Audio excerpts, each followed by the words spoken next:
দোকান থেকে আসলাম বন্ধুরা, মা বললো চা দিই। তো আমি বললাম দাও চা দিয়ে, বলবো চার সাথে কী দেবো? চার সাথে দেবো ডালের পকোড়া। তো চলো আসি আজকে ডালের পকোড়া বানাই তোমাদের সামনে। মা বললো যে আমি বানিয়ে দিই, না আমি বললাম যে আমি বানিয়ে দিই চার সাথে। তো মা কী করেছে, ডালটাকে ভিজিয়ে ফ্রিজে রেখেছে। আমাদের ফ্রিজ দেখতেই পারো, দেখো কত কিছু রেখেছে। ফ্রিজের ভিতরে ডালটা রেখে দিয়েছে।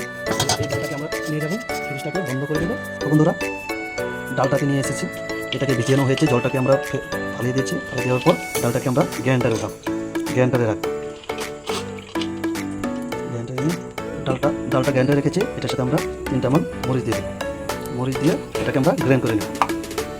গ্রাইন্ড করে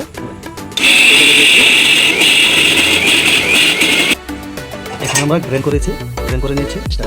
এটাতে আমরা এখন মিক্স করবো হলদির গুঁড়ো, মিক্স করবো কিছু লবণ টেস্ট পরিমাণে। লবণটা আমরা ঠিক মতো দিতে হবে, লবণটা আমাদের টেস্ট উঠাবে, কমও দেওয়া যাবে না, বেশিও দেওয়া যাবে না। অল্প ঝাল কালারের জন্য লাল মরিচের গুঁড়ো দেওয়া হয়েছে, জিরের গুঁড়ো কিছু দিয়েছে। এখন আমরা এটাতে মরিচ কিছু কুচু করে কেটে রেখেছি, এটাকে মরিচ দিয়ে দেবো। পেঁয়াজ আছে, পেঁয়াজ দিয়ে দেবো।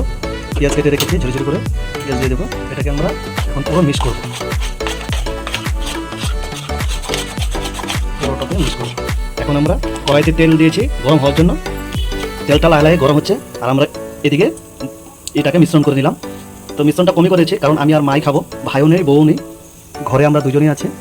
তেলটা এসে গেছে, এখন আমরা আওয়াজটাকে ফ্লেমটাকে কমিয়ে দেবো, কমিয়ে দিয়ে বড়টাকে লাহে ছেড়ে দেবো।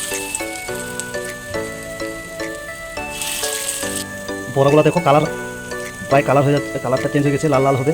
বড়গুলো অল্প ভালো মতন ভেজে উঠাবো আমরা। ফাইনালি আমরা বড়টাকে উঠে নিলাম, খুব সুন্দর হয়েছে কালারটা, দেখতে পারো তোমরা।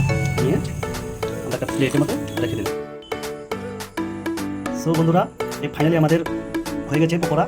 এখন পকোড়ার সাথে কিছু পেঁয়াজ দিয়েছি আমরা গরম চায়ের সাথে। এখন পকোড়া আর পেঁয়াজ খুব সুন্দরভাবে টেস্টি হবে। তো তোমরাও ভাই বোনেরা বানিয়ে খাবে এভাবে। আর সো প্লিজ, ভিডিওটা পছন্দ হয়তো বেশি হয়নি, আমি নতুন খুলেছি, তো লাইক সাবস্ক্রাইব প্লিজ